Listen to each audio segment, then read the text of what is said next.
I knew I wanted to interview Steve Scanlon from our very first coaching session. Literally mid-call, I messaged a colleague and said, this man needs to be on my podcast. That was over 6 months ago. And today, I finally get to have this conversation and share it with you. Steve is the founder of Rewire, and he spent tens of thousands of hours helping people rewire how they think, lead, and live. He's also the author of Still the Lizard, which is all about sustainable transformation, starts from the inside out. It's about life. It's about the quiet, powerful work of becoming more emotionally intelligent, of learning how to pause, how to reflect, how to respond in ways that actually reflect who you want to be. Today, we're talking about emotional intelligence, not just as a concept, but as a daily practice. We're going to get into the difference between knowing and living, and how awareness, metacognition, and self-compassion all come together to shape the way we live through the world. If you've ever felt stuck in a pattern of reaction, or if you want to feel or be more present and intentional in your relationships, I think this episode is going to meet you right where you're at. Let's get into it. Steve, thanks for being here, man. We were chatting a little bit off camera, and I just said, I've been really excited to sit down with you because from my first moment, the way you talked, the things you talked about, I was like, I need to be in front of this guy. So thank you for being here.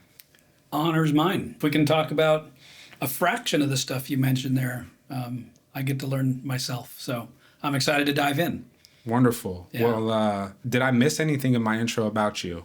I'm sure. Yeah, I mean, we all have these pretty complex lives. I think you did a really good job. I would say for anybody that's listening, when you mention things like emotional intelligence and we get into some of the work that we're going to do, I think it's fair to say that I have a background in this work. When people hear that, they think, is it an academic background? What kind of background is it? And I do have a certification in interpersonal neurobiology through UCLA and the Mindsight Institute. I'm a senior fellow at the Institute of Coaching, which is endowed by Harvard's Medical School.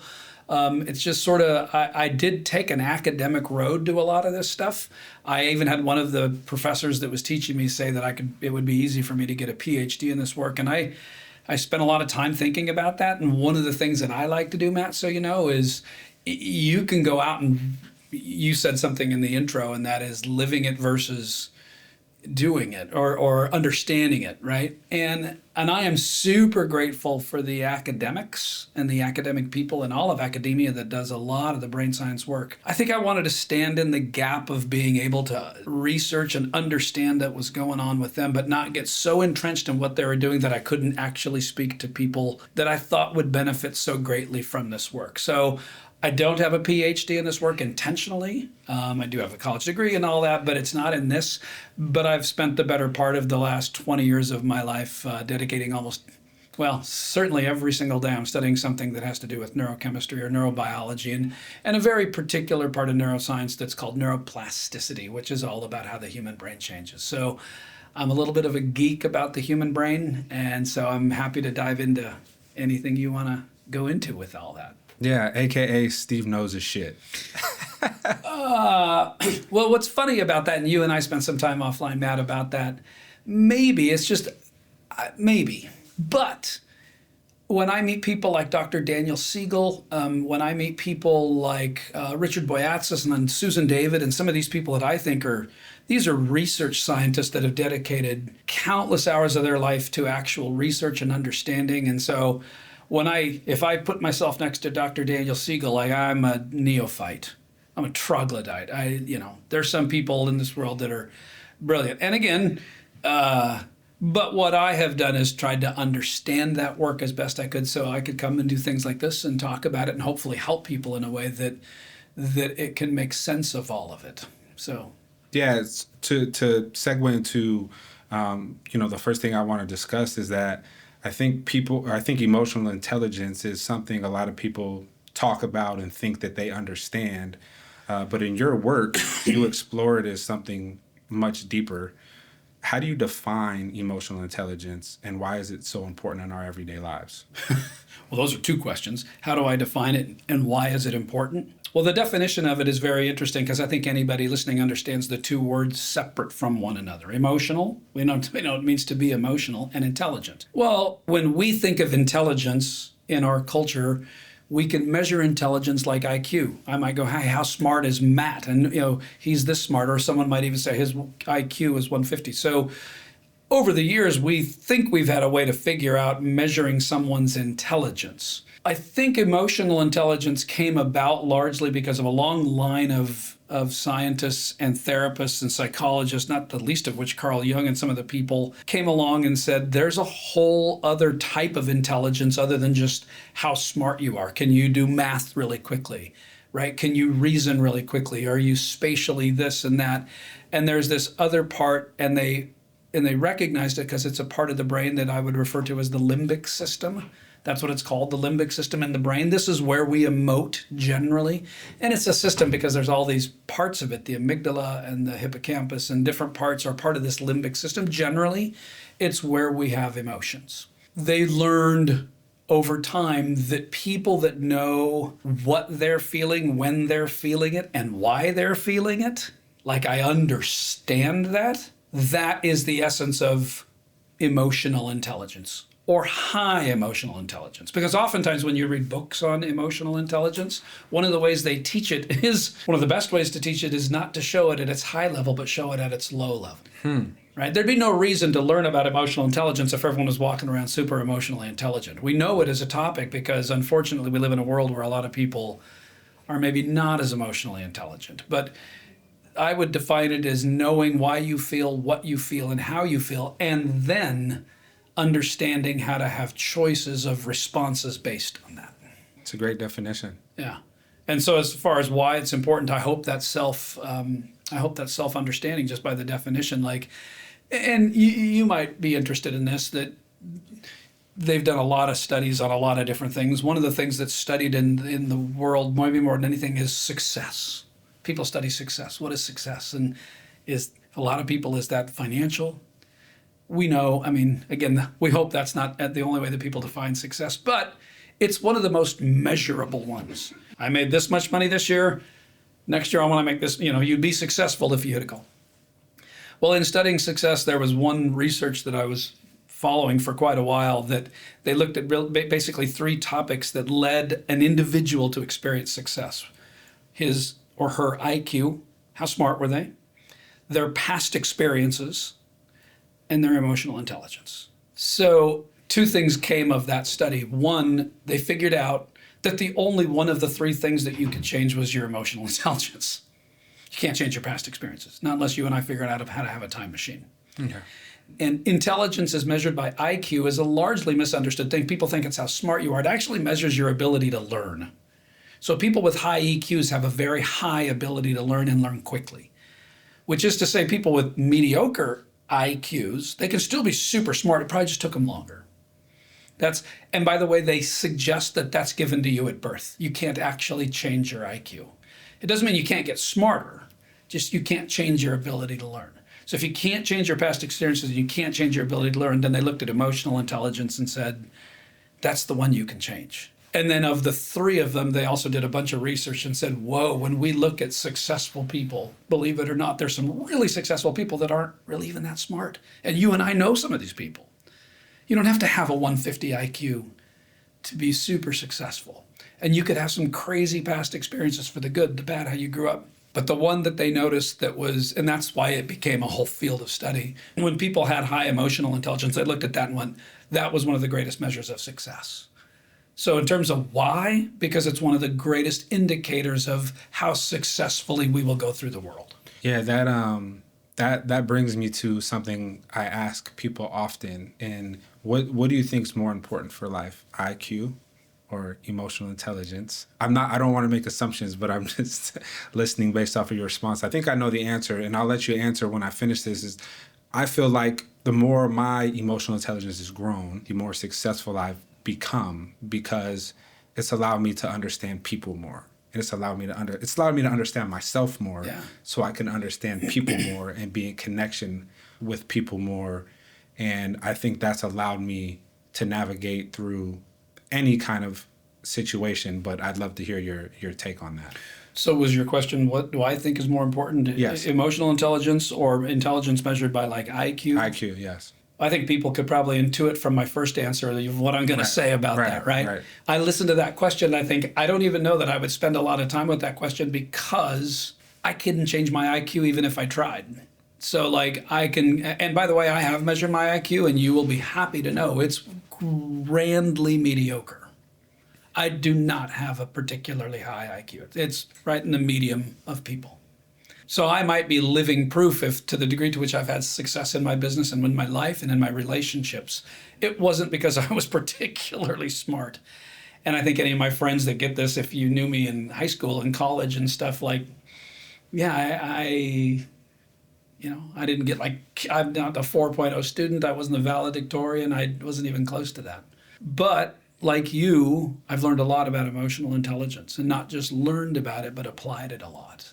And I think that is, I could arguably tell you that that's been everything for me, and I continue to grow in it. So yeah, I think the answer is pretty self-evident. Wonderful. Yeah, I agree. It's a conversation I have from time to time with people, just to see where they're at. Like, hey, how do you feel about this, and how do you feel about that? And I think if you have emotional intelligence, your life can be limitless to where you can go, and yeah, it's been super beneficial for me, just like it's been for you. Can you give an example of what emotional intelligence looks like in a real moment, when someone's actually like living in emotional intelligence versus just understanding it in theory? Yeah, and one of the things I love about things like this is, even I didn't prepare for this, so like this is coming raw. Mm-hmm. In fact, we got cameras and microphones and lights, and we're doing this thing in here, right? Like when I walked into this room, there's a sense of, I think my first thought was, oh man, I better get this right. Pressure. Maybe, again, I wasn't like tied up in knots, but I felt it. And I understood it. And, you came from another city. You were going to do this podcast. We're going to do this thing. I'm not, we set this thing up. And I came in thinking, man, I hope this is good. And I felt a little pressure. The thing is, I noticed that I felt the pressure. Mm-hmm. Mm-hmm. Right? So one example of emotional intelligence is, even today, I was driving over here, even when I walked in, this is a pretty professional setup, right, that you got going. And I even asked you how many people listened to it, and you were like, oh, lots of different countries and all that stuff. And I noticed in me a sense of like, oh man, I better get this right, which is interesting because it carried a or else, right? So you can imagine the emotions that go in that. As I navigated that in my internal landscape, I didn't have to go sit in the corner and meditate and think about it. I noticed it. I noticed it quickly, and the noticing of that allowed me to have an inner dialogue with myself quickly. I mean, people can begin to do this at the speed of a synapse in your brain. You don't have to, some people want to think about it, but in that inner dialogue, I had to bring myself back a few minutes, but I was going, you know what? Guy's a good guy, means well. Like, that inner dialogue calmed me. Had I not been calm, I might come in here and be like, dude, I might have been grabbing stuff and whatever. And so, yeah, it happened today. It happened with you. That's the thing. Our emotion, our limbic system, 24/7. It's going off all the time. Now, they're not always crazy good or bad emotions, but sometimes when you feel certain things that you, like coming in here, that was enough of a trigger for me, like, whoa. And I noticed, and I had an inner dialogue about it. So is that a good enough example? Yeah, no, I mean, that's a perfect application of living it. You started with, you said I was aware of it. I observed I observed myself, right? And I had inner dialogue, and I talked myself through it. What do you think happens with people, why they miss that, why they miss the awareness? Well, I don't know that people are trained in it. Like the whole concept. I mean, you're talking to a bunch of people. You made it sound like the people that are going to listen to this know about emotional intelligence. Yes, it's being more widely understood and spread out. I might suggest that a lot of people don't know about emotional intelligence. And if they do, they might have heard about it, or they may have even read a book. But they didn't go to the courses and do what you did, and I didn't live it out like that. And so I have compassion for that. So maybe that's why we're doing this. How can we help more people practice this and understand it in a way that's beneficial to them? Where do you think most people get emotional intelligence wrong or misunderstand it in a way that holds them back? I would say probably a couple things. One, what I did, I was aware of it. That, and you're going to maybe ask me a little bit about awareness. I don't know that people walk around aware. So if you don't have awareness, you can't even begin the practice of emotional intelligence. I had to have some level of attention to the fact that, oh, that little thing was going on inside me.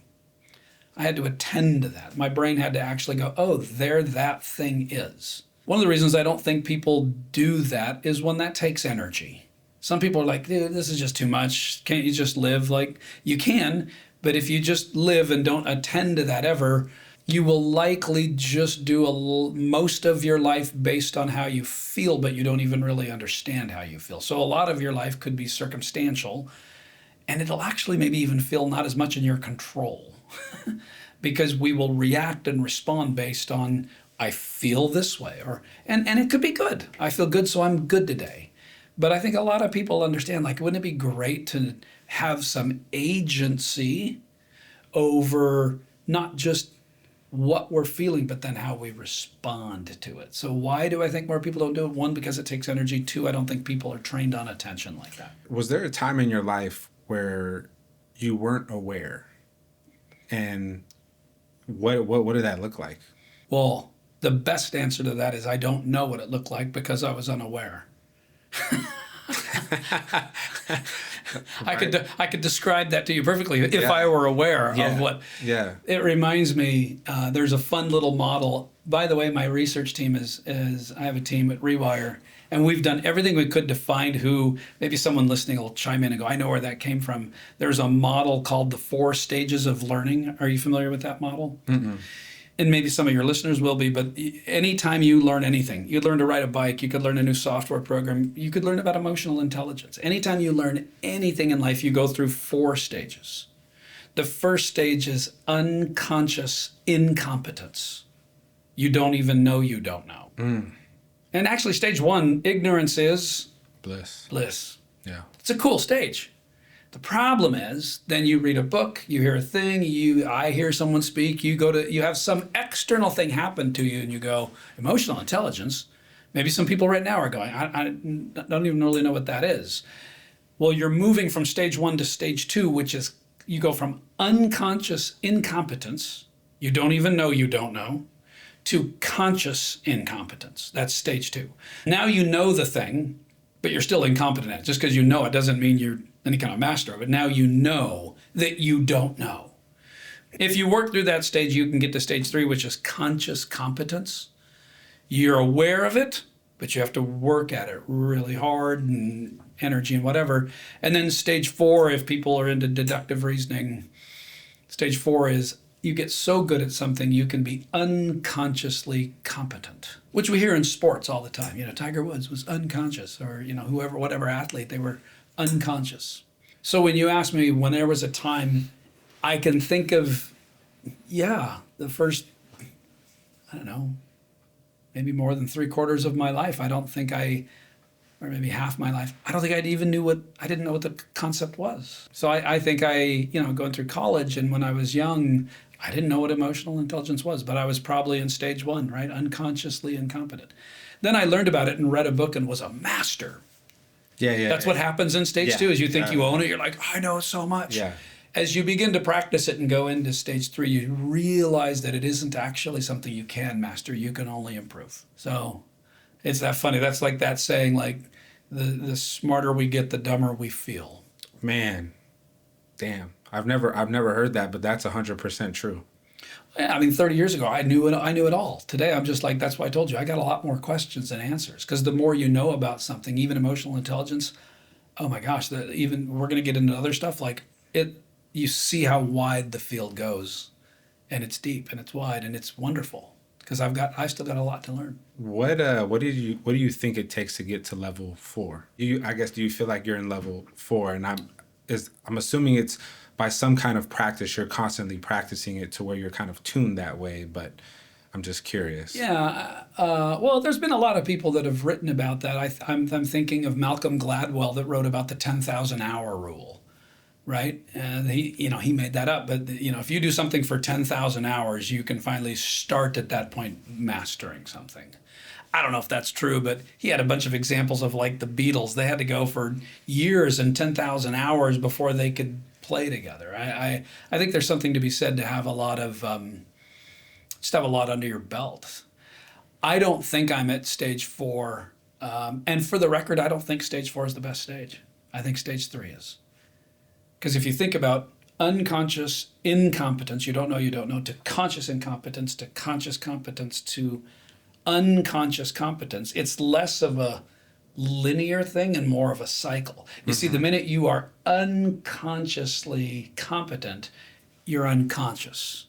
And you might be closer to stage 1 than you think. Think about that in business, right? You are in the mortgage business, right? Oh, I've taken so many mortgage applications, I can do that with my eyes closed. Well, be careful, you're about to do it with your eyes closed. Yeah. So actually stage 3, in my opinion, is the best stage. I think it's the stage of continued growth. I'm competent, but I have to stay aware and conscious. Do you ever reflect back on Steve from like stage 1? And the only reason I'm asking is because I'll have moments where I was like, I will think back to certain things I did or reacted this way, or I was like, man, who the hell was that guy? He didn't know what he was doing. And, I'm sure he made people feel a certain kind of way, and he didn't even know what, like, and it's moments that I have gratitude for, because I'm like, man, I'm so glad that I'm this version of myself now, as opposed to this guy who was just walking through the world unconscious, right? And affecting people a certain kind of way. Does that ever come up for you? Oh yeah. But again, I think if I dabble too much there, I don't have a time machine. I notice it. And I have said that in the past. Like, I look back at high school and college and my developmental years. What could I have done with higher emotional intelligence? Man. What could I have done? What could I have done? I'm a parent. I've got 4 kids. They're, 3 of them are in their 30s, one's in their late 20s. What would I have done with better emotional intelligence as a parent when they were really little and growing up?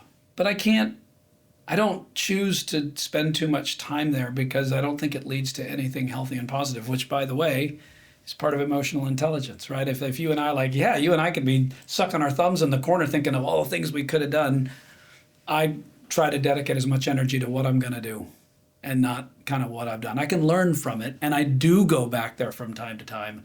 I just can't live there for very long because it doesn't do anything overly constructive for me.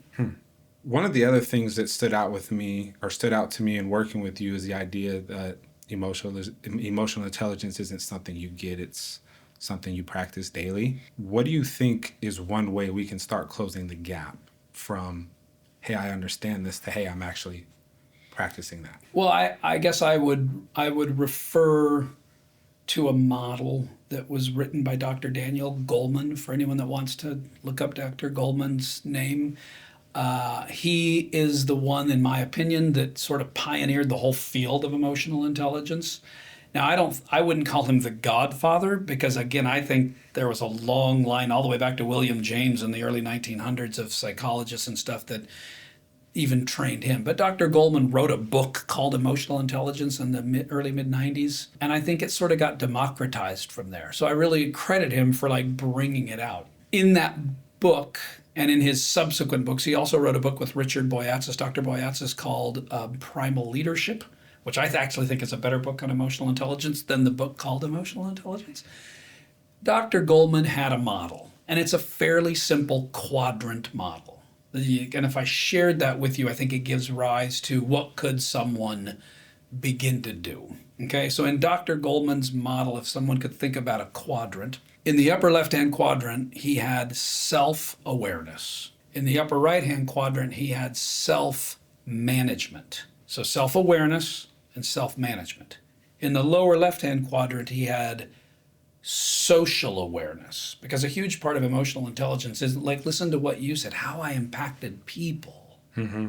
It isn't just this self thing, and there's a relational thing to the whole thing. So there was a social awareness, and then his last bucket was called relational management. self-awareness, self-management, social awareness, relationship management. If someone was beginning new, I would start by offering them an emotional wheel. We use a tool called an emotion wheel. And if anyone wants it, I've seen it. Yeah, send it out through your podcast or whatever. There's many out there. Someone can Google it these days. There's a lot of emotions. It's not just, that's why when someone says, how you doing? I feel okay. Like, oh man. So one of the ways we know someone's growing in emotional intelligence is they're growing in their emotional vocabulary, right? So that you could be nuanced and go, I'm not just okay, I don't feel so good. Like, no, you start to go like, I have this mixture of a little anxiety with a slight sense of frustration, or whatever. And like, someone's growing in emotional intelligence by their ability to label accurately what they feel. And when you look at an emotion wheel, there's a lot to label. So one step, if you're walking around this planet and you feel whatever you feel, good or bad, you might get a hold of one of those wheels and go, whoa, I wonder if that's a little of this. Because the more you can name that, right? That's a great saying in neuroscience that says, if we can name it, we can tame it. Where would I start? I would start by helping someone become more aware and naming very accurately their emotions. Yeah, there's one of the things or something I share with people in my life. I was like, just get curious. Yeah. Get curious about that. Hey, I'm feeling angry, but am I really angry, or is it a bodyguard for something else, right? And so I think that's a great, like if I was to, I really can't remember what started me or like how I started on like the self-awareness thing, but I just get curious and I'm like, oh, you're feeling a certain kind of way. What's going on there? Yeah, and I just want to dovetail on that really quickly, Matt, and tell you that curiosity has to be an element of this. Mm-hmm. And maybe we were going to go there anyway, but if you begin to label emotions, and maybe one of the emotions is sadness, I don't know, it could be anything. First of all, I always tell people, if you want to start really understanding this, go watch the Disney movie Inside Out. Disney did a freaking brilliant job with that movie. And I happen to know that they hired some of the best neuroscientists in the world. That movie is phenomenally accurate with regard to some parts of neurobiology and how the brain actually works. At least in the first one, they added different emotions. In the second one, in the first one, the characters of that movie were the 5 primary emotions in Riley's head. They were in other people's head, that little 12-year-old girl. And then I tell people, here are the 5 primary emotions. See if I can remember them. Sadness, anger, disgust, fear, and joy. What do you notice about those 5? Sadness, anger, fear, disgust, and joy. None of them involve love. Okay. How many of them seem positive to you? None of them. Oh, joy, 1. 1. Check that out. Yeah. Right? 20% of our emotions, which, by the way, is accurate. One of the reasons to look at emotional intelligence is because the human brain spends and dedicates, again, there's some research to suggest about 4 to 5 times more energy detecting threats than it does seeking reward. We are negative people in our brains. And so positivity and toward state thinking needs to be curated. So when we feel things, it's very good. And you meet some people that they're maybe more wired positively. I get that, but it's not the norm. So with curiosity, which is where we were going, let's say you feel, I'm disgusted by that, I'm angry, I'm mad about that or whatever. When people feel that, they think emotional intelligence is to not feel that. And that's not the trick. So there's 2 sayings that stem from neuroscience. One is, if you can name it, you can tame it. And the other one is straight from Carl Jung. And he said, what we resist persists. Mm-hmm. Right? So in my silly sports analogies, if people like golf or don't like golf, but if you're playing golf and you're about to hit a golf ball and between you and where you want to hit it is a lake, and your brain goes, don't hit it in the lake, don't hit it in the lake, don't hit it in the lake. Where's that ball going? In the lake. Because you drew attention to it, and what we resist, you're resisting the lake, it will persist in your mind. So think about that from an emotional intelligence perspective. If you feel frustration, anger, sadness, you would think, like, this guy's going to help me not feel those feelings. It's not what our work is. I'm not going to help you not feel those feelings. I'm going to help you understand them. Because the minute you go, don't feel sadness, it'll cling to you like stink on a monkey. If you go, don't, feel anxiety, really, as opposed to like what you said, anxiety. Whoa, interesting. Wonder where that comes from. That's a level of curiosity. And when you're practicing it like that, that's what the masters of emotional intelligence, not people that have high emotional intelligence get angry, get sad, have all the emotions of every human being. High emotional intelligence is the complete understanding of that, the ability to label it, and then to be able to choose our response in light of those things. But if indeed 4 out of the 5 aren't things that we'd consider positive, well, we'd better study emotional intelligence if we want to grow in life, because those are going to come our way. I'm sorry, does that make sense? No, it makes a ton of sense to me, and I hope it makes sense to everyone listening, because you shared a ton of gems in there that I just align with, and I'm trying to gather my thoughts on where I want to go. I think you said something there. We don't want to go there. We don't want to feel that, and I think especially with men, right? I think it's a big thing with men because, we're not supposed to show sadness or weakness because that makes us vulnerable, and men aren't supposed to be vulnerable. But I really think that's just an old ass adage. And I think, and we can go. I mean, we're not going to talk too much about the ego in here because we could go far. It would never come back. Yeah, we'd never come back. What do you think it is though about men with the whole I'm not supposed to feel this, I'm not supposed to show vulnerability? Do you think that's how society has said this is how we should be? Or do you think that's more of a makeup of men, or it's a culmination of things? That I appreciate your question. That the answer to that does 2 things to me. It has me realize that whatever I answer you asking, what do you think about such a deep thing?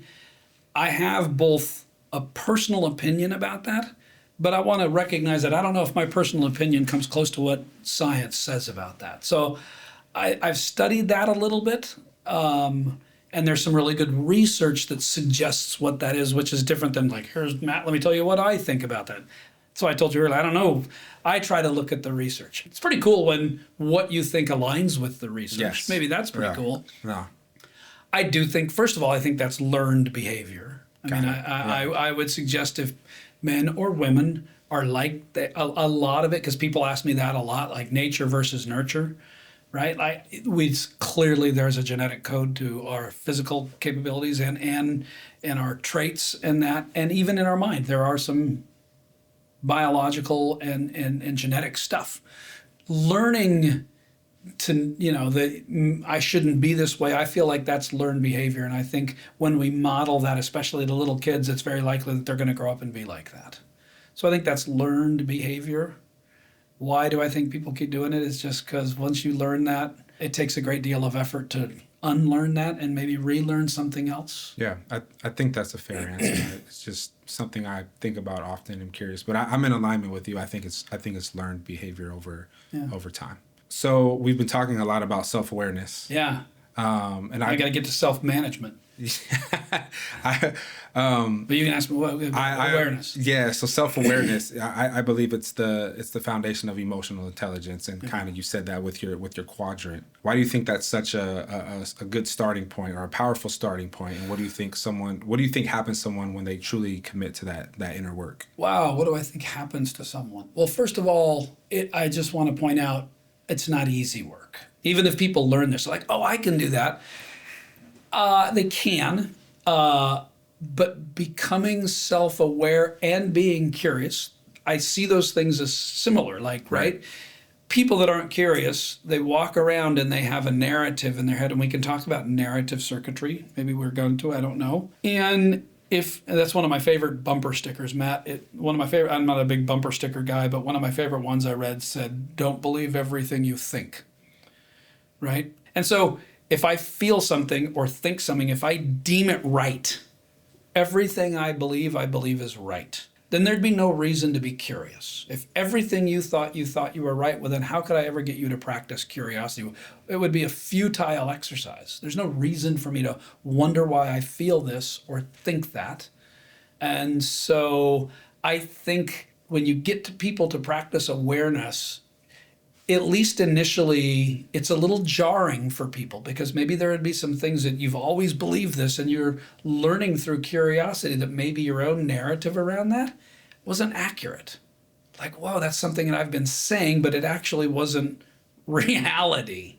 And I've been saying it. Maybe I've been saying it for years and practice and doing things on it. And I start to listen to it when I become aware and like I notice, I could have come in here and thought, oh man, then, that better be good or I better be good. And if I was not aware of that, I would have spent this entire time, gripped and tied up in knots and wondering if it was good. And we wouldn't probably even be able to have a meaningful dialogue, right? It was in the awareness that allowed me to get still, understand, use a different narrative, kind of inner dialogue to myself.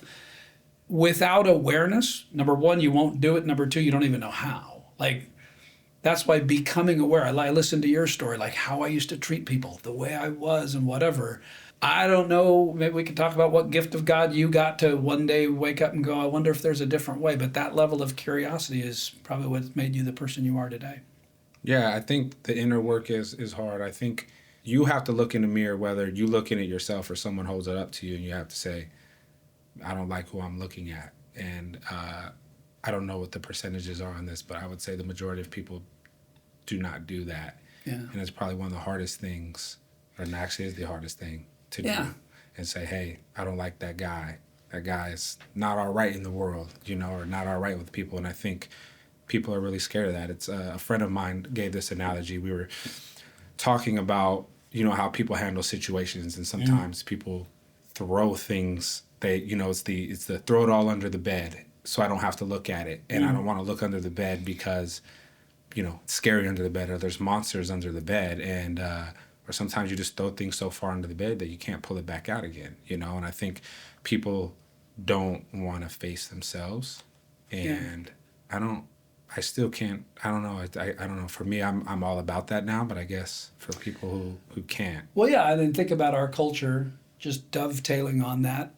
And I asked a person recently, have you ever seen a therapist or a counselor? And in asking that, I noticed how that made me feel, because I understand that our culture has a stigma around counseling and therapy with people, behavioral, cognitive, talk therapy, whatever you want to call it. And I noticed that I was cautious to ask that question so as to not offend, dude, are you seeing a therapist?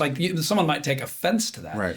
Well, I find that interesting because people that see therapists and people that go to counseling, I look at them and go, that takes a ton of courage. Mm-hmm. This isn't something to be shamed. I look at those people and go, you did? Dude, the courage to pull all that stuff out from under the bed and examine it and look at it honestly. And the only reason to do that is to help yourself in the present, right?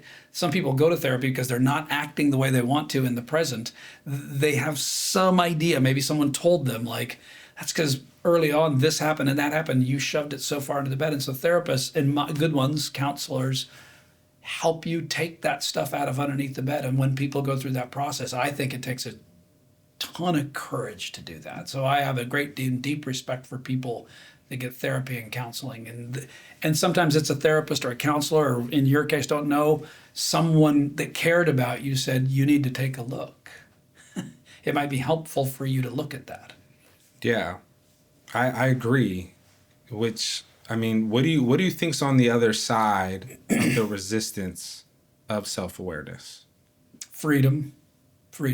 My wife recently asked me that if we get into talking about metacognition, learning to think about how we think and doing all the stuff that we do. And some people listen to me and go, that just seems like so much energy you're dedicating to the brain. And why? What's your big why? And I was like, other than I'm super fascinated by the topic and the brain, as you might hear, I did have to think about the why. And it occurred to me that if I come in here and I'm aware of how I feel, and I'm able to have a quick dialogue and understand it, not shun it, not say don't do that, but actually understand it, then I actually have a choice of response.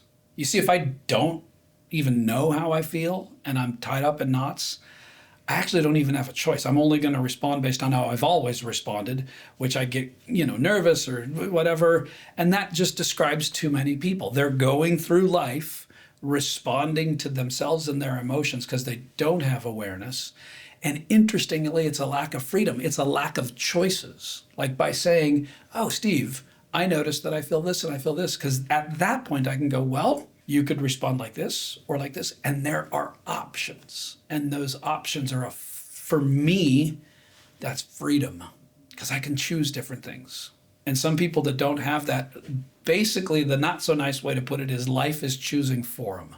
And meanwhile, they think they're free. They're not, because they're running on their emotions. And they're not choosing life. Life is choosing for them. That sounds like bondage. The unconscious incompetence. The unconscious incompetence. You think it's bliss, but it's a prison. Well, yeah, and I think it's because people, they choose the easier path. Because that's easier for them. Oh, heck yeah. Now, right? Ignorance is bliss. Yeah, it's just, I've been running down this hallway for however many years. I'm just going to keep running down this hallway. I don't want to chisel out a different path. Yeah. Until that person wakes up one day and has any aspirations to get somewhere else. You know what I'd like to do? I'd like to do this. Well, you're only going to do that if you change something. And that's when they might start to examine what they could do. Okay, so Steve, you read my mind about the whole metacognition. Oh, God, here we go. It's one concept that I've pretty much been obsessed with lately. And what that is thinking about the way we think. Yeah. Can you explain what it is in simple terms? No. You already said it. Well, for anyone that, first of all, I've actually, even from my own organization's perspective, been trying to work with terms other than metacognition because it's not sticky.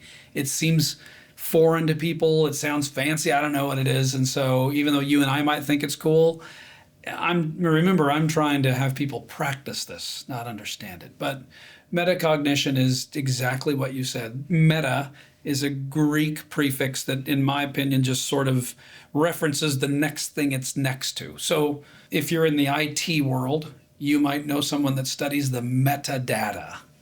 That would be the data about the data. We have all this data. What's the data about the data? That's metadata. Cognition is just a fancy word for thinking. So metacognition is thinking about how you're thinking. Thinking about how you're thinking. That's what metacognition is. But there's a preference, and you might have questions around it. Maybe I'm getting it too quickly. Some people, you've heard this term, maybe you've said it many times. You ever heard someone say, man, I'm really in my own head? Of course. Okay. Is that a positive thing or a negative thing when you hear that terminology? They refer to that as something negative. Right. Metacognition attempts to be the positive way to be in your own head. Because if you're in your own head, you're either spinning over and over and over on a particular topic, violently agreeing with yourself or disagreeing with yourself, or having this inner dialogue. You're like, I've been just really in my own head. That's not metacognition. It's not healthy. It's not what we're trying to teach with metacognition. And the way you move it from healthy to unhealthy, ready? Curiosity. Right? Oh, I noticed that I thought that. And then if I thought about some negative thing, right? I could go, don't think that. And if what we resist persists and I continue thinking, next thing you know, I'm in my own head. Yeah. And that's not that's not the way that we want to practice metacognition. Practicing metacognition is, I had that thought or I had that feeling, right? Because thinking is a big, broad term. Is feeling a type of thinking? Sure, right? So any mental activity, it could be a thought you have. I think it's better understood, especially because we were talking about emotional intelligence. I think it's better understood when metacognition could be primarily, it's not just thinking about how you're thinking. I like to think of it as thinking about how you're feeling, right? I think 1 + 1 is 2. Yeah. Would be over. You don't need to practice I tell people that. Don't bring metacognition to a math class. There's no place for it. You don't need to think about logic. What we do need to spend some time with is like, wow, look at me feel that. And then think that thought as a result of that feeling. That's really interesting. And then I can ask different questions. Where did that come from? Wow. How long has that been there? Wow, that's really interesting. I notice that. I notice. I mean, you gave a perfect example of metacognition when you explained earlier about how you felt when you came in here and how you, hey, I'm right. I mean, that would be an example. Yeah. How do you think it supports emotional intelligence? Well, I think metacognition is, I think the term emotional intelligence, like you mentioned earlier, is a big, broad category of things. Awareness is part of emotional intelligence.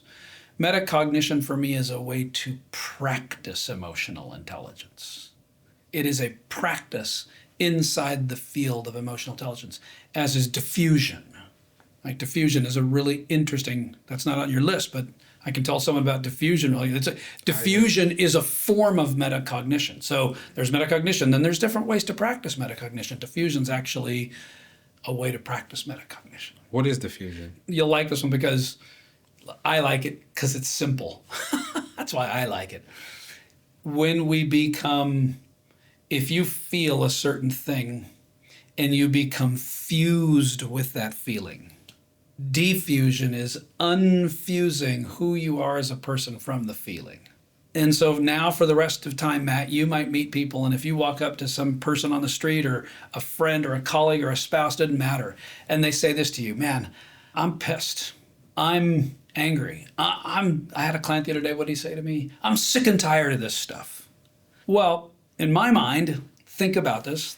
People didn't think they were going to get English here, which, by the way, I don't think I ever got more better than a C in any English class I ever took. But so you're literally using the verb to be to describe an emotion. I'm, first person singular of the verb to be. I'm mad. I'm sad. I'm this, I'm that. When people use that language, and I get it, it's euphemistic, we're just talking, but people use that and it's intentional. When you are that emotion, you're basically saying, I and the emotion have become one. I am mad. We literally use the verb to be. I'm pissed. When we practice diffusion, we recognize, oh, look at me, I'm this. And then there's a quick, simple two-step process. We move from I'm mad to I feel mad. If that's all people ever did in their life, I'm anxious. I'm worried about that. I feel worried about that. Believe it or not, the difference between I'm worried and I feel worried is life-giving, because you're already separating the emotion from who you are. If that's all you are as a person, you have no choice as to how you're going to respond. Again, bondage. So if we can move people, when we defuse, you're unfusing emotion from you as a person. Your emotions aren't you. You're believe me, you're something much more than mad. You're this beautiful person. So if we can move from I'm pissed to I feel pissed to I notice I feel pissed. You see how we moved? You didn't stop the emotion because we're not stiff-arming that. You just moved to I am to I feel to I notice. And it changes your relationship. And then you know what you have? Choices. So my clients that come in when I'm coaching people, almost every one of my clients comes into coaching calls and they're like, I want to tell you what I noticed, right? I want to tell you what I noticed. Become a great noticer, which, by the way, is just a different word for curiosity. I notice. That's a different language than, so I got that one client to move from I'm sick and tired of this. I feel sick and tired. Okay, I got that. What did you notice when you were sick and tired? Because if you can move to I notice, you're like, yeah, I noticed that. You'll note that if you can get there, again, at that point, you can go, well, I can respond like this. That gets back to Daniel Goleman's management. I can manage it better by diffusing. So metacognition, thinking about everything. And in some ways, it's everything we're talking about. You're talking about I'm paying attention to my own mental models. I'm paying attention to my emotions. I'm paying attention to my thoughts. And I notice, certain things come up with me, and as you do it more and more and more and more, I don't think you ever get unconsciously competent at that. I think you stay in stage 3, hopefully. Otherwise, you're too close to stage 1. That unconscious competence would just imply unconsciousness anything, and that's not what you and I are here to help people do. We want people to be more aware and more conscious. So I think stage 3 is the best stage. Yeah, it starts with becoming the observer, like an observer. The noticer, the observer. You mentioned the noticer. I read this book called The Noticer. Have you ever read it? Yeah. It's one of my. Is that Andy Andrews? Yeah, it's one of my favorite books of all time. Yeah, I really enjoyed it. It's a fun book to read. Yeah. But like it's a good book to like. I know Andy. Oh, do you really? Yeah, great guy. Great book. He's written a lot. He's done a lot of cool things. We've talked about it a lot, I think, but what's one way that someone can develop metacognition? Develop. Well, if it's thinking about how you're thinking, I think one way to notice it, if I could give someone a tip, I hate to say it, I don't hate, but see how I noticed that? I hate to say this, but it's easier to practice these things around sharp triggers.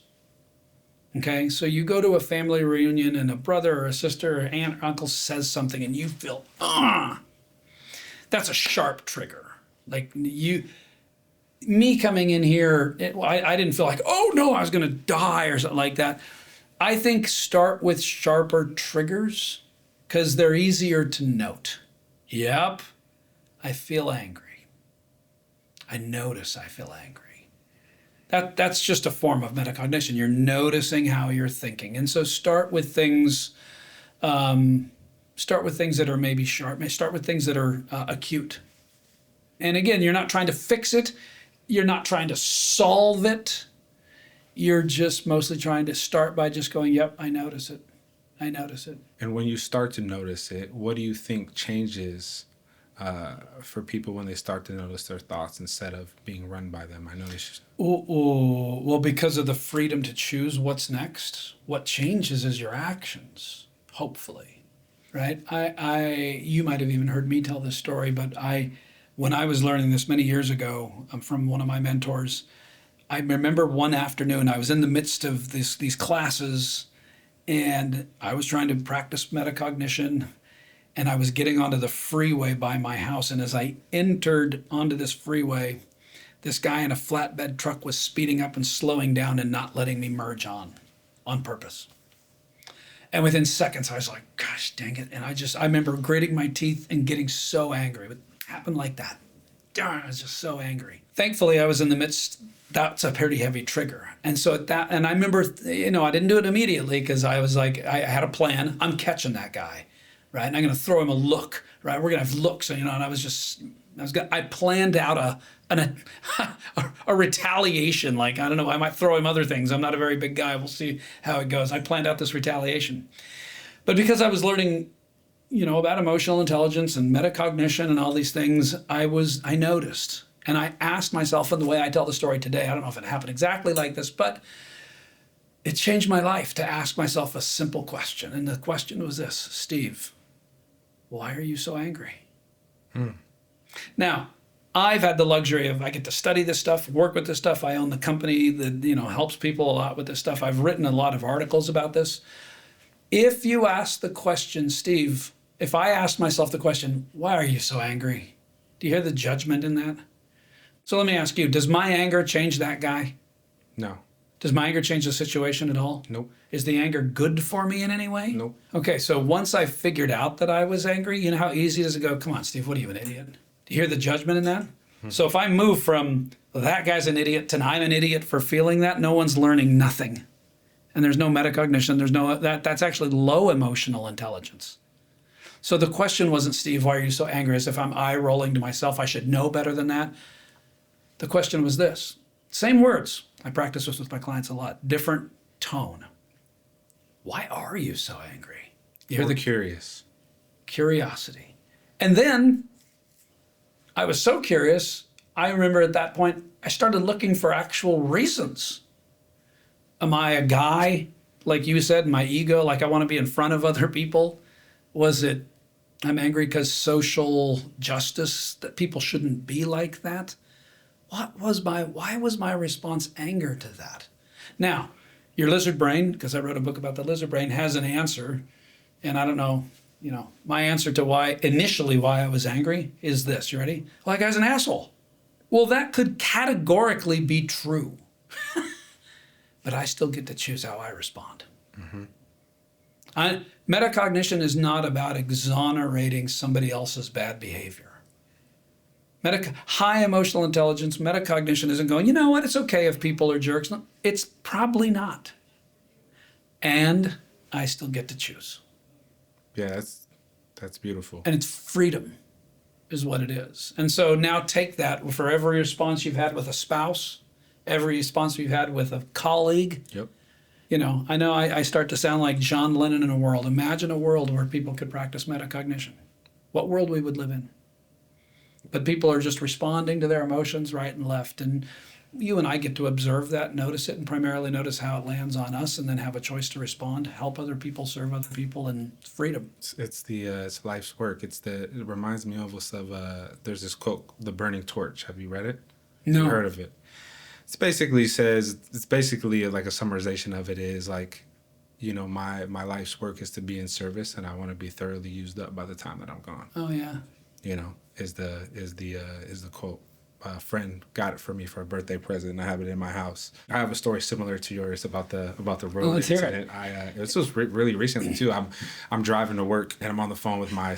And isn't it funny that we're both driving? So Yeah. if someone wants to practice emotional intelligence or metacognition, just get behind the wheel of a car. Yep. You'll notice that you're the only person in the world that knows how to do this accurately. And so we start judging this person, this and that. So I want to hear your story. What did you do behind the wheel? So I'm driving to work, and I'm on the phone with my assistant, and some guy was doing a U-turn, and he like cut me off. So I just moved out of the way and went back in the lane again, right, to get back in front of him. I don't believe, in my belief, I cut him off. I don't think I cut him off. So then he comes back around on the side of me, speeds up, rolls his window down, looks at me, probably one of the dirtiest looks you've ever seen, spits on my car. And I'm on the phone with my assistant at this time, and I'm not reacting. I'm just observing as what's going on. And I feel the feeling come up inside of me, but I noticed it right away. I was like, oh, I'm pissed. Like, I want to react. There you go. Fused. I'm pissed. And then thankfully through the practice, I think obviously now my brain is rewired, right, differently, to where it was like, I could literally feel that anger coming up inside of my stomach. And then it was there for 3 to 5 seconds. And I said, that's not who you are anymore. And then I went into like empathy for that guy. And I was like, man, whatever his inner experience is, I feel for him. Yeah, he's in bondage. Yeah, I feel for him. And I hope his day gets better. And I honestly hate that he's feeling that way, because I've been that guy. Yeah, that's brilliant. That is both an awareness, a recognition, metacognition. You unfused so that you could respond differently, all within a short period of time. Now, look, there are things that happen in the world that, you know, if someone passes away or something like that, we're not trying to unfuse that you're supposed to feel sad. That's the way that is. Again, we understand. We never turn it away. So in that moment that you felt that coming up in you, I think it's good that you felt that coming up. Mm-hmm. Now, a lot of people go like, Matt, don't do that. It's not. Healthy metacognition isn't don't do that. It's like, whoa, look at that. Yeah. I was that guy. I don't want to be that guy anymore. And the guy I was just did that thing. Poor guy. I get it. And so, yeah, that's diffusion. You unfused and you practiced metacognition. And all of that is a form of emotional intelligence. And I think for me, and I'm curious if this has happened to you, but like for you, mine, I feel like, I'm sure it has, because I practice things for a certain amount of time, right? Like I might have practiced my awareness because I'm living it, but obviously I'm educating myself as I'm going. And then I feel like I know something, and then I unlock like a deeper level of understanding, or even my awareness grows within like what I'm feeling or what I'm experiencing. Can you relate to that at all? Oh, yeah. I mean, I don't know if this is exactly what you're referring to, but you will, for the rest of your life, you will never not be triggered. You can't stop the triggers. It's almost biologically impossible. You have wires in your mind. Like I could say certain things to you, and you know, even when that guy spit on your car, you will be triggered.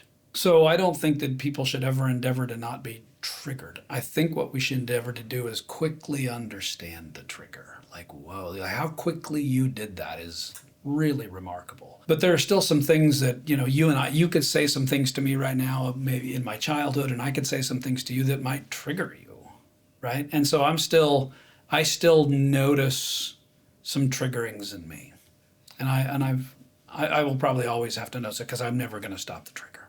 Well, you said at the beginning, you said, people who are emotionally intelligent still get mad. They still get sad. But it's all about, and we've talked about it, it's like, who are you going to be in that moment? Yeah, certainly. You have anger because we have a limbic system. The brain's designed for a reason. You get mad. The difference is hopefully in what we're trying to talk about is how well can you understand it? How well can you diffuse from it? What kind of narrative can you put around it? And so that we can manage relationally and socially a lot better. And when we do, it's life-giving. And, if you want to be successful in business, practice emotional intelligence. People are going to be like, I need to make more sales calls. Well, you're not making sales calls because of logic. You're probably not making them because of emotions. The thought of what that might make you feel like. What if somebody rejects me? So, holding people accountable to take action as opposed to working with them on emotional intelligence is the difference between results. I think people just get better results. And that's been the research. That's why you asked me. Emotional intelligence is in at least one indicator of success. Yeah, I believe that. And I can relate to it as my business has grown, the more emotionally intelligent that I've gotten. Yeah. But you get something declined. A borrower walks away from you. Stuff happens in life, wells up in you. And then what do? Because you know what a lot of people do? They go offline for a month, weeks. They tell you stories. I was this, these people are that. You're hearing all this stuff. You're going, wow. And it's very, very common. That's why I'm saying I think this is at least in the world of business, this is a competitive weapon. Man, amen. Amen. If you can tune this and get on the right channel, it's limitless. Yeah, it's exactly what it is. You can, because I think you attract more people to you that way. Yeah. And you're able to handle the negativity that comes your way in a different way. You don't let it ruin you. Yeah. Right? You learn how to actually just be with it. And then I have this saying, what's not for you is for you. Or the more you say yes to life, the more life comes to you. So the more I can say yes to things and learn how to be with those things and all of those feelings, the more things that life is going to continue to give to me, and I can continue to grow that way. You want a neurobiologic explanation of that? 100%. Because we're having some fun here. Years ago, there was and I don't want to put anything down, but there was a movement that was out called The Secret. Again, don't want to put that down, but it was like, if you just think positively, checks are going to start coming in the mail to you. And I thought it was a little, I thought it was a little hokey myself. But what happens is, if you can diffuse, if you can practice metacognition and grow in emotional intelligence, we know, I'll tell you one of the number one killers of emotional intelligence, or the ability to practice metacognition. Anything we taught. Number one killer, ready? Stress, anxiety, worry, fear, fret, concern. Pick a word. They all increase cortisol. And when we have an increase in cortisol, and again, when that guy did that to me, cortisol and adrenaline, right? Like I have these rushes. I felt this thing. If I go live too long like that, I'm not going to live very long. Like we know of all the nefarious health effects that exist because of stress and anxiety. But it's the number one killer to emotional intelligence. So practicing emotional intelligence around stress and anxiety might be one of the most fruitful things people do. And so biologically, when you practice and all of a sudden you feel less stress and less anxious, and you're feeling better, joy, you feel those things, it's funny, your brain works better, like literally better. We know that cortisol inhibits the prefrontal cortex. So in other words, the layman's way to put that is stress makes you stupid. It really does. Mm-hmm. Right? Because it inhibits the activity in the prefrontal cortex, the part of our brain that uses logic and language and reason and higher level functioning. And here's the big part, creativity. So we're not creative, we're not generative, when we're stressed. So if one thing we can do is practice this, so when you feel that joy and whatever, and you're like, man, it's meant this to me.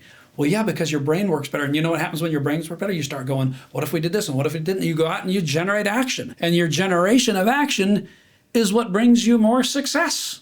So it wasn't just this fluffy thought, you can actually neurobiologically explain why you've had success by having your brain function at a different level and that level of mindset. That's why I'm not a skill set coach. I'm a mindset coach. People come to me, I want to do this and this and this. Great, let's talk about how you're thinking about it. Let's practice metacognition, because if we can do that really well, what you can do, it's crazy. Limitless. All right, so we need to get into our signature question that I ask everybody, because the podcast is called The Wiggle Room. Good. What is it, 10 o'clock at night? What time? I don't even know what time it is. We've got time. I checked. We've got some time. So we ask everybody this. Can you share a time in your life where you felt like you had completely run out of wiggle room? A moment where you were stuck, maxed out, or unsure how to move forward? And what did that moment teach you about yourself? Yeah, I'm trying to think of well, first of all, a meaningful story. I am all about transparency and vulnerability. The story that came to my mind, I just have to consider who else it implicates. Right. I want to protect them. I'm thinking about how to do that. My son was in a car accident when he was 19 years old, and the child in the back seat, one of his closest friends, was killed. And to say that was tragic. And there's a point in that where you don't know what to do. There's no manuals for that. There's no books for that. How people are feeling, all the EQ in the world and emotional intelligence it's not serving you in that moment. There was no wiggle room. And then to get to the hospital and talk to my son, he also had no wiggle room. I mean, you can imagine how all of that felt. And so navigating through that with him, probably helped me a lot to understand a lot of things about all of this. What do you think it was? What was the biggest teacher for you in that moment? Resilience. That it doesn't matter in life or death what happens, we still have the ability to become resilient over time. And that, believe me, I wasn't just eradicating emotions even for weeks after that. But my son has got 2 kids now, and he's happily married, and it's a really difficult thing to go through. No, not a lot of wiggle room, as you put it. Yeah. Thank you, man, for your transparency and your vulnerability. Yeah. Before we get out of here, I'd like if you could share one piece of wisdom about life that you've come to believe deeply. Yeah, that might have been a question I would love to have sat with for hours, as opposed to make it up on the spot. I think I've come to understand that we as human beings, and probably to even beyond human beings, we're more connected than I ever believed we could be. Where does that belief stem from? Well, frankly, from some of my, it stems from the experiences I've had with people. I think we're much more, again, you said you didn't want to get into, what was it? Oh, ego. Otherwise, we'd never come back. Yeah, we wouldn't. Well, you can have me come back one day and we'll start talking about quantum physics. Yeah, I would love So if you get into the quantum realm and you start understanding subatomic particles in the quantum realm and how they operate, which, by the way, our conversation about that would not last long. Why? Because I don't really get it at all. I understand it at this most fundamental level, but at the quantum level, it's been shown, proven, that there's a connectivity to life that isn't even explained by our physical world. So if I drop a book here, we can measure distance and velocity and weight and mass, and there's a measurement for that. Can't do that in quantum physics. In quantum physics, things don't operate. And one of the experiments, and I might get it wrong, some physicists are going to listen and just skewer me on this, but they can actually now isolate electrons that were in a relationship with one another in an atom or around an atom. Atoms are real small. You get that, right? So we now have the technology to be able to see this, and they can isolate electrons. The electrons are spinning in relationship to one another. They can separate one of the electrons, and if I go like this, separating an atom and even moving it a foot is like 1 billion miles in human terms. They can take that atom and put it 10 miles away from the other atom, start to spin it this way, and that other atom that's miles away spins that way with it. Wow. The quantum level. I've got some new stuff to research. But people might freak out about that and, whatever. Here's what to me that means. We're connected. There's a connectivity to people that most people don't understand. And I've come to believe that one of the things that hurts human beings the most is the disconnectedness that they feel with one another. And that starts here first. That's right. Yourself, right? That's exactly right. For the record, I align with what you're saying and what you believe. I think, have you ever heard of the telepathy tapes? You ever heard of that? Well, I know what telepathy is, but no. You've never heard of telepathy tapes? Yeah, you should. That's maybe that's something. Don't send me down any more rabbit paths, dude. I get into them so deep, I never come out. Yeah, no, it sounds cool. I think it's there's something to be said about, and you can probably think of more times than not that it's happened when you think about somebody, and somehow, some way, you get a phone call from them or you get a message from them or whatever, right? But again, we won't go down that path. Yeah, I've mentioned Dr. Daniel Siegel before. Again, people that want to look up Daniel Siegel should, because he's one of my mentors, and I think he's just one of the most brilliant people. He did a bunch of research. I don't know about the telepathy tapes, but he did a bunch of research, and he's like, for the amount of people in the world at any given time that wake up at 2:00 in the morning and think, man, I was thinking about Matt, and call you and like there was something going on. It's way too common occurrence for us not to consider the reality of quantum physics and how we're all connected. So it's crazy. It's not even, yeah. But it's probably more true for people that know how to tune into it. So people listening and go, that's a bunch of crap. We're all just this. Well, great. You might not ever see it. Yeah, it's brings us back to the beginning of the whole thing is what you're paying attention to. Yeah. How aware are you? What are you observing? Yeah. And if we pay attention and know that you and I are connected and that we're connected, and if we get that, here's the fun part. Let's say I'm wrong. And it's just hogwash, right? What harm done? 0. What, did I just love you more and care about people a little bit more? Like, who's going to send me any hate mail? But it doesn't seem like we are wrong. Like, there's a connectivity to this whole thing. So that's, if you ask me, what's a belief that I think there's a bigger connectivity than I've ever dreamed possible. I'm still learning about it.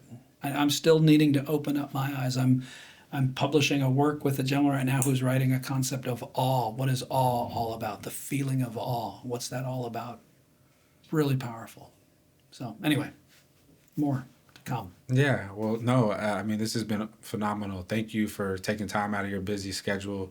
This was a bucket list item for me from the first time that I sat on Zoom with you. And, that's very kind of you. You need a bigger bucket, but no, I mean, for anybody that's listening, Steve has a phenomenal coaching I mean, I think it's much more than that personally myself, but where look us up on Rewire. Yeah, I was going to say, where can people Rewireinc.com. I do everything I can in this world not to be hidden, but we live in a crazy world where, if you look up Steve Scanlon, I did that a few months ago, and there's like 200 of them. Like, how are all these Steve Scanlons? Like, I would have thought, but, Steve Scanlon, Rewire, I'm not hard to find on almost most of the channels and stuff. So Rewire Inc. is the name of our company. And so, yeah, we'd love to talk to anybody that is into this. We're a coaching company. I speak around the country about a lot of stuff. In fact, I'm speaking here in about an hour. You are. We're in Seattle. We're in Seattle, by the way. That's right. Yeah, we're in Seattle. And all of a sudden, just thinking about that, I got nervous. Yeah. I notice